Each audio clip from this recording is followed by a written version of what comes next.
This video is brought to you by Skillshare. Hi, welcome to another Cold Fusion video. The year was 1969. The Beatles had just recorded their final album together, Abbey Road. The early internet, ARPANET, was being built in a Stanford classroom, and Neil Armstrong had just uttered those famous words. It's one small step for man, one giant leap for mankind. We had just landed a person on the moon, and soon, children everywhere began dreaming about how when they grew up, they too would go to the moon. It was a wondrous time filled with optimism, except the technology didn't evolve. Those dreams never amounted to reality. Instead of growing a whole industry around space, humans barely made it back to the moon. Only 12 people have ever visited the extraterrestrial surface. But just like the United States and the Soviets were locked in a space race in the 1960s, today, 50 years on, we're starting to see a different kind of space race. NASA is firing up its rockets once again to go back to the moon, and a multitude of small startups and industries have sprung up around this renewed interest in space. Elon Musk, Richard Branson, and Jeff Bezos are all racing to see who will conquer the new space industry. In this episode, let's take a look at the new space race. You are watching Cold Fusion TV. So why has there been such a resurging interest in space and the moon? Well, put simply, the economics are starting to make sense now. New industries are already forming around space. For example, 3D printing human organs has become much simpler without the need for scaffold structures thanks to zero gravity. Also, the manufacturing of more energy-efficient fiber optic cables also becomes possible in space. Space manufacturing could create many more enabling technologies, which could lead to industries that don't even exist yet. We'll explore these later in the video, but going to space and the moon is more than just a better way to make products. Extraterrestrial colonization is becoming a popular idea, and space tourism has become a fascination of billionaires and dreamers alike.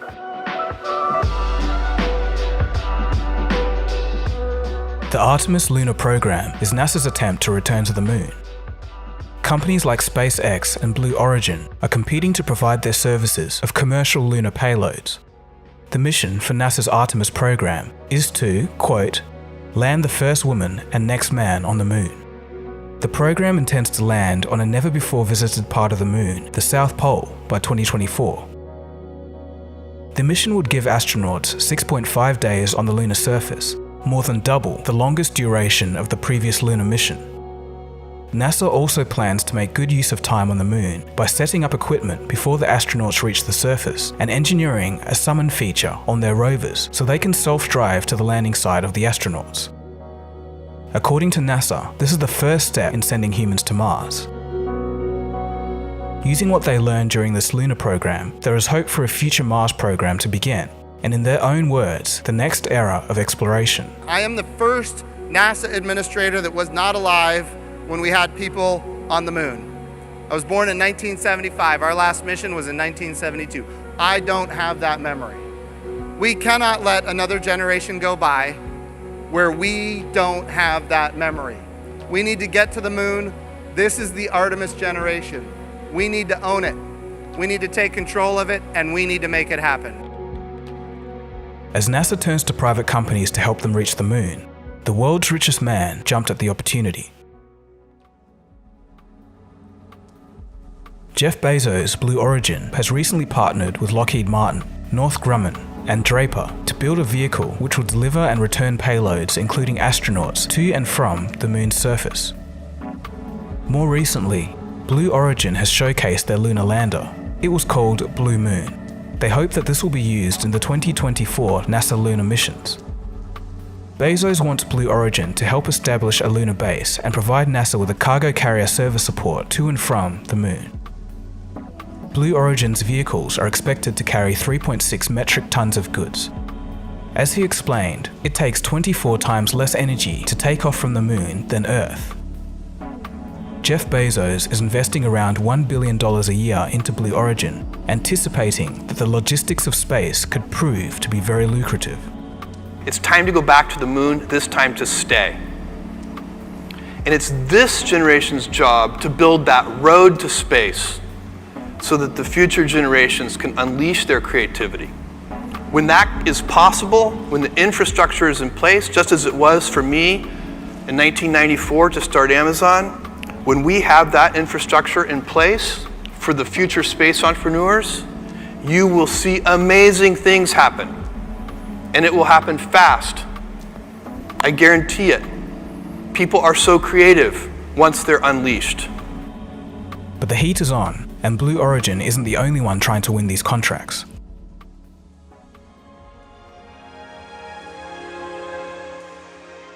SpaceX, along with several other companies, have been selected to be part of NASA's program. However, acceptance by NASA doesn't guarantee any of these companies' contracts. Rather, NASA is building their lunar program to have a pool of companies capable of delivering a payload to the moon. Effectively, it's a special club of possible contract winners for each time NASA needs a payload sent in the future. Companies like Blue Origin and SpaceX will go head-to-head in building their best vehicle for NASA's needs. Blue Origin might have a strong competitor to face. If we want to get the public real fired up, I think we gotta have a base on the moon. You know, it's like that would be pretty cool. And then going beyond that, getting people to Mars. You know, having some permanent presence on another heavenly body. That's the continuance of the dream of Apollo that I think people are really looking for. Elon Musk was perhaps one of the first pioneers of this new space industry when he founded SpaceX in 2002. Right now, SpaceX has big plans for the future colonization of Mars. However, in the meantime, the company is also providing satellite launching, space tourism, and as mentioned, has recently joined forces with NASA for their moon missions. Firstly, let's look at satellites, where SpaceX has a big interest. Their Starlink project is an ambitious effort for SpaceX to launch a network of small satellites into space to provide a global, reliable, and fast internet service. The satellite launching industry comprises 77% of the $360 billion space industry as a whole, so it is core to the future of the entire space industry. Roughly speaking, Elon Musk is literally building his own internet, and recently he showcased the technology in the most Elon Musk way possible, by sending a tweet using a Starlink satellite. Coverage of the Starlink system is expected to be available in the United States and Canada from 2020, with nearly global coverage to follow a year later. It's an ambitious expansion effort, but not everyone is happy with the project. Astronomers have recently been complaining that their views are being obstructed by Starlink satellites. Currently, the company has launched about 122 of a possible 42,000 satellites, meaning that this interference with astronomical studies may become far greater in the future. In the field of the space internet, SpaceX has some competitors, with Amazon trying to launch their satellite internet in the form of Project Cooper, while another company, OneWeb, is attempting to do the same. But in saying this, SpaceX appears to be in the driver's seat, having the capabilities to launch and is indeed already implementing their Starlink project. In the grand scheme of things, providing a global internet service could be a big financial payoff, while at the same time could improve the lives of many people who traditionally have been disadvantaged with poor or no internet coverage in their part of the world. Remember, access to the internet brings all of the world's collective knowledge with it. Another area for SpaceX is space tourism. In a previous video, I did cover SpaceX's Dear Moon project, and it's a pretty interesting concept. It's basically a moon flyby that would last 6 days and is proposed to launch in 2023. Japanese billionaire Yusaku Maezawa partially funded the project and has dubbed the flight an art project. He plans to bring along half a dozen artists with him on the trip, and he hopes that this trip would inspire artists to promote world peace. But yet, for space tourism, there's yet another player who wants a piece of the pie. His name is Richard Branson. We have nearly 800 astronauts who have signed up wanting to go up. And next year, we'll start taking people to space. The resources and the money that we make from that, we will be putting to things like point-to-point travel, that will be expanded and one day do point-to-point travel. We've got another spaceship company called Virgin Orbit, which will be putting satellites into orbit later this year. Doing things a little different than his counterparts, Richard Branson is not planning to launch from Earth. Virgin Orbit, funded by a $1 billion investment from sister company Virgin Galactic, is planning to launch its first rockets, which will deliver small satellites into orbit by early 2020. But instead of launching from the ground like SpaceX and Blue Origin, Virgin Orbit plans to do it with a little help. They're going to strap their rocket to the wing of a Boeing 747. The plan is to launch mid-air, increasing reliability and reducing cost. Sister company Virgin Galactic, having recently debuted as the first and only publicly traded space company with their IPO on the New York Stock Exchange, is focusing on space tourism with similar launch mechanisms. They followed by unveiling their new Under Armour spacesuit for suborbital flight. Virgin Galactic has also started its astronaut readiness program. The program will provide nutrition and fitness for some of the world's first space tourists. Despite this, space tourism isn't available to the masses just yet. A 90-minute suborbital flight on Virgin's Galactic Spaceship 2 will set you back $250,000. But that's not to say that Virgin Galactic doesn't have customers. 600 people have already signed up to fly. The company is looking to launch flights in 2020. Blue Origin is also setting its sights on the tourist market, planning to give customers 10 minutes at the edge of space in their newly tested and developed New Shepard rockets.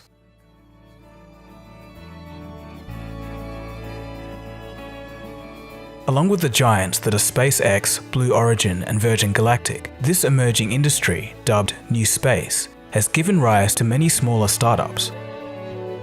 Made in Space is a space manufacturing startup from Silicon Valley, funded by a $20 million investment from NASA. This company is pioneering 3D printing in space and even has their own 3D printer on the International Space Station. They're charging agencies a fee to 3D print new tools as required by astronauts.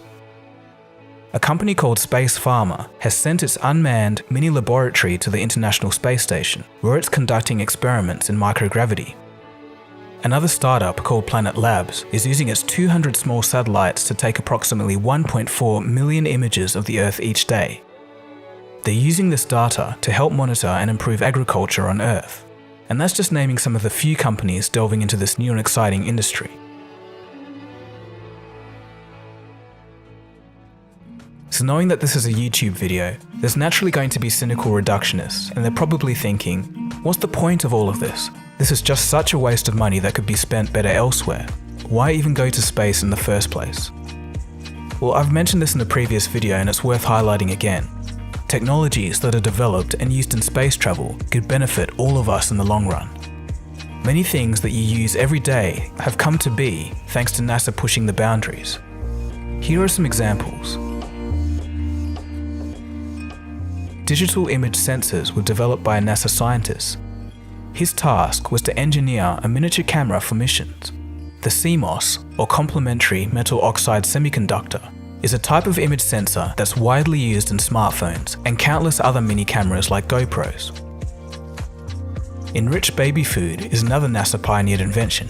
Through an attempt to create a recycling agent for long-term space flights, research was carried out into microalgae in bread mold.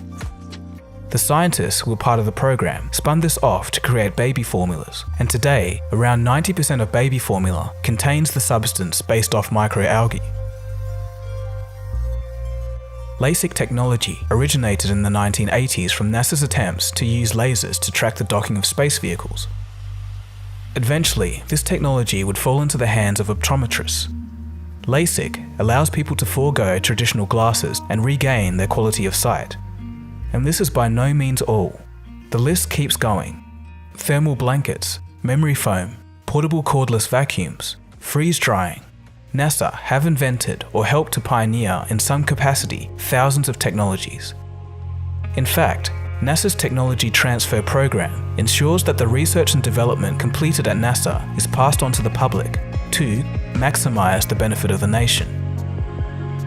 They even release an annual magazine called Spin-Off, featuring some of the newest technology made available to the public. And it's fair to say, most or even all of this wouldn't exist without scientists and engineers pushing the boundaries because of the tough demands of space travel. So in conclusion, we are living in very interesting times.